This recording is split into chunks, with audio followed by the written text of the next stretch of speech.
An update now. Officials have positively identified the body found in Waipio Friday night as Jonathan Monalim.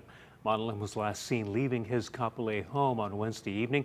Multiple sources say a spent bullet casing, blood, and items belonging to Monalim were found Thursday at Pearl City Industrial Park.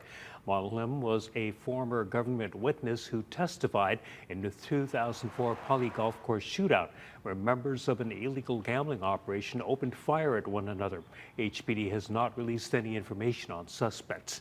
If you know anything, call 911 or Honolulu Crime Stoppers.